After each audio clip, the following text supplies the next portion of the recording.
Okay. நாம இப்ப இந்த வீடியோல என்ன பார்க்க போறோம் அப்படின்னா, மெட்ராஸ் ஹைகோர்ட் எக்ஸாம் வந்து நடந்து முடிஞ்சுது. அதுக்கான ரிசல்ட் வந்து பப்ளிஷ் பண்ணியிருக்காங்க. அதுதான் நம்ம இப்போ பார்க்க போறோம்.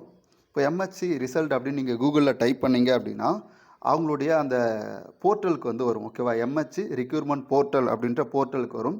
அந்த போர்ட்டல கிளிக் பண்ணீங்க அப்படின்னா, அதனுடைய ஹோம் பேஜுக்கு வந்து உள்ள போகும். ஓகேவா? இதுதான் மெட்ராஸ் ஹைகோர்ட் ரிக்ரூட்மென்ட்டுடைய போர்ட்டல். இதில வந்து பார்த்தீங்க அப்படின்னா, கீழே ஸ்க்ரோல் பண்ணிட்டு வந்தீங்கன்னா 2 ரிசல்ட் வந்து பப்ளிஷ் பண்ணியிருக்காங்க. ஒன்று வந்து பார்த்தீங்க அப்படின்னா ஓஏ எக்ஸாமுக்கும், இன்னொன்று வந்து பார்த்தீங்கன்னா காப்பியஸ்ட் அசிஸ்டன்ட். ஓகேவா? இது வந்து பார்த்தீங்கன்னா 9/11/2024 நடந்த எக்ஸாமு. இன்னொன்று வந்து பார்த்தீங்கன்னா நைட் வாட்ச்மேன், அதுக்கப்புறம் மசால்ஜி, இந்த வாட்டர்மேன், இந்த எக்ஸாம் வந்து பார்த்தீங்கன்னா 10/11/2024 நடந்தது. அதுக்கான ரிசல்ட் வந்து பார்த்தீங்கன்னா பப்ளிஷ் பண்ணியிருக்காங்க. இதை எப்படி பார்க்கணும் அப்படின்றத நம்ம பார்த்துட்ருக்கோம். மேலே இருக்க அந்த லிங்கை நீங்கள் கிளிக் பண்ணீங்க அப்படின்னா இந்த மாதிரி உள்ளே போகும். அதுக்குள்ளே வந்து பார்த்தீங்க அப்படின்னா உங்களுடைய ரிஜிஸ்டர் நம்பர், அதுக்கப்புறம் date of birth, date, month, year இந்த வாய்ஸில் கொடுக்கணும்.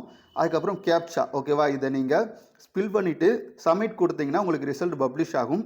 இது என்றைக்கு நடந்த எக்ஸாம் அப்படின்னா 9/11/2024.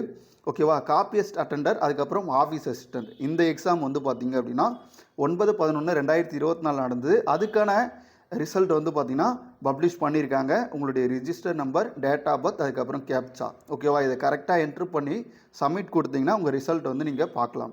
அடுத்து பாருங்கள், கீழே இன்னொன்று லிங்க்கும் கொடுத்துருப்பாங்க. அதில் நைட் வாட்ச்மேன், அதுக்கப்புறம் மசால்ஜி, இதுக்கான அந்த ரிசல்ட்டும் பப்ளிஷ் பண்ணியிருக்காங்க.